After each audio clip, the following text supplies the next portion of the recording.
ஓய்வு கால வாழ்க்கையை நிம்மதியாக கழிக்க முன்கூட்டியே சேமிக்க வேண்டியது மிகவும் அவசியமாகி வருகிறது.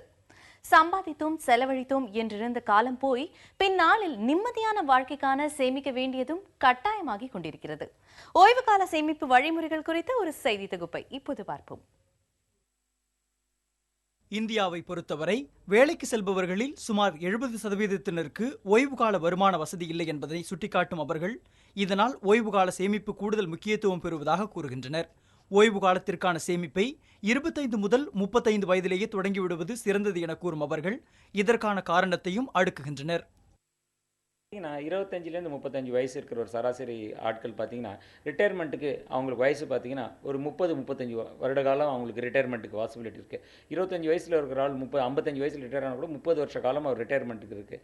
அந்த நேரத்தில் அவர் முதலீட்டில் கொஞ்சம் அதிக அளவில் ரிஸ்க் எடுக்க முடியும். ஆனால் அந்த வயசு அதிக அளவில் ரிஸ்க் எடுக்கக்கூடிய வாய்ப்பு இருக்குது. ரெண்டாவது அந்த வயதில் தான் சம்பளம் அதிக அளவு உயர்றதுக்கான வாய்ப்புகள் அதிகமாக இருக்குது. ஒரு இடத்துல இந்த இடத்துல அப்படின்னா அவங்க ரிஸ்க் எந்த இன்வெஸ்ட்மெண்ட்டில் ஜாஸ்தி இருக்கோ அந்த மாதிரி இன்வெஸ்ட்மெண்ட் லாங் டேர்மில் ரொம்ப அதிக அளவு ரிட்டர்ன் கொடுக்கும். இளம் வயதில் குடும்ப சுமைகள் குறைவாக இருப்பதும் அவ்வயதில் சேமிப்பை தொடங்க சாதகமான சூழல் நிலவும் என நிதி சேவைகள் துறையினர் கருதுகின்றனர். இளம் வயதினரை பொறுத்தவரை சேமிப்பதற்கு பங்குச்சந்தையை தேர்ந்தெடுப்பது சரியானதாக இருக்கும் என்றும் கூறப்படுகிறது. நீண்டகால நோக்கிலான முதலீடுகளுக்கு இவ்வகை முதலீடு ஏற்றது என கூறும் நிதி நிபுணர்கள் இதில் லாபமும் கணிசமாக இருக்கும் என்று எண்ணுகிறார்கள். ஷேர் மார்க்கெட் சார்ந்து மியூச்சுவல் ஃபண்டோ அது மாதிரி சார்ந்ததில் இன்வெஸ்ட் பண்ணிங்கன்னா கொஞ்சமான தொகையை இன்வெஸ்ட் பண்ணிங்கனால போதும். அது ஓவர பீரியட் ஆஃப் டைம் ரொம்ப ஜாஸ்தியாகிடும். அது ஏற்கனவே முன்னாடி நம்ம சொன்ன மாதிரி ஒரு 3000 ரூபாய் சேர்த்து நீங்கள் மியூச்சுவல் ஃபண்டில் இன்வெஸ்ட் பண்ணிங்கன்னா 1 கோடி ரூபாய் வர்றதுக்கான வாய்ப்பு இருக்குது. ஸோ அதனால் இனிஷியல் ஸ்டேஜ் 25-35 வயசு வரீங்கன்னா அதிக அளவில் நீங்கள் ஈக்விட்டியில் இன்வெஸ்ட் பண்ண. இளம் வயதினருக்கு பங்குச்சந்தை ஏற்றது என்றாலும் அனைத்து முதலீடுகளையும் அதிலே போடக்கூடாது என்பது நிபுணர்களின் கருத்து. ஒருவர் தன் முதலீட்டில் எத்தனை சதவீதத்தை பங்குச்சந்தையில் போடலாம் என எப்படி தீர்மானிப்பது? அதை கணக்கிட எளிதான ஒரு வழி இருக்கிறது. 100 அவங்களோட வயசை மைனஸ் பண்ணால் என்ன நம்பர் வருதோ அந்த நம்பருக்கு நீங்கள் அந்த அமௌண்ட் ஈக்குவலன்ட்டு நீங்கள் ஈக்விட்டி மார்க்கெட்டில் இன்வெஸ்ட் பண்ணலாம் அப்படின்றாங்க. ஒரு சராசரி ஒரு மனிதர் 25 வயசுனா 75 அவர் சேமிப்பு தொகை மாதம் 5000 ரூபானா 5000 ரூபாயில் 75% ஈக்விட்டி மார்க்கெட்டில் இன்வெஸ்ட் பண்ணலாம். ஏன்னா over period of time equity market நல்ல ரிட்டர்ன் கொடுக்கும். ஸோ 25-35 வயசு இருக்கிறவங்க ஒரு 60-75% வரைக்கும் ஈக்விட்டி மார்க்கெட்டில் இன்வெஸ்ட் பண்ணலாம்.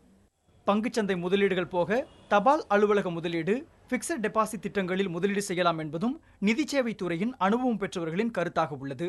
மேலும் PF எனப்படும் வருங்கால வைப்பு நிதி திட்டங்களில் முதலீடு செய்வதும் சிறந்த வாய்ப்பாகும். இதில் நிர்ணயிக்கப்பட்ட அளவை விட கூடுதலாக முதலீடு செய்யும் வாய்ப்பும் வழங்கப்படுகிறது. மேலும் இதுபோன்ற பல வாய்ப்புகள் இருந்தபோதும் இவற்றை கவனமாக தேர்வு செய்யும் போது வரிச்சலுகை என்ற ஆதாயத்தையும் அடைய முடியும் என நிபுணர்கள் கூறுகின்றனர். ஓய்வுகால சேமிப்புக்கான பல்வேறு வழிமுறைகளை அடுத்து வரும் நிகழ்ச்சிகளில் பார்க்கலாம். புதிய தலைமுறைக்காக ஒளிப்பதிவாளர் திவ்யனுடன் வேல்சங்கர் மற்றும் சேஷகிரி.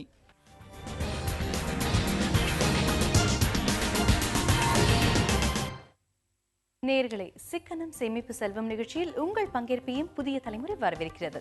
முதலீடு தொடர்பான உங்களது சந்தேகங்கள் குறித்தும் நீங்கள் எங்களை தொடர்பு கொள்ளலாம்.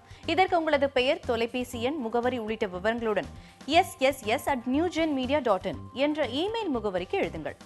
இந்த நிகழ்ச்சி குறித்த உங்கள் கருத்துக்களையும் பகிர்ந்து கொள்வதுடன் இந்நிகழ்ச்சி குறித்த கூடுதல் தகவல்களையும் அறியவும் மேற்கொண்ட மின்னஞ்சல் முகவரியில் தொடர்பு கொள்ளலாம். இந்நிகழ்ச்சியை பார்ப்பவர்களுக்கு வாரந்தோறும் பரிசுகளும் காத்திருக்கின்றன. பரிசை வெல்ல தினந்தோறும் இந்நிகழ்ச்சியை பார்த்து வாருங்கள்.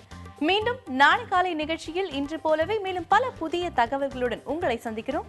அண்மை செய்திகளுக்கு இணைந்திருங்கள் புதிய தலைமுறையுடன்.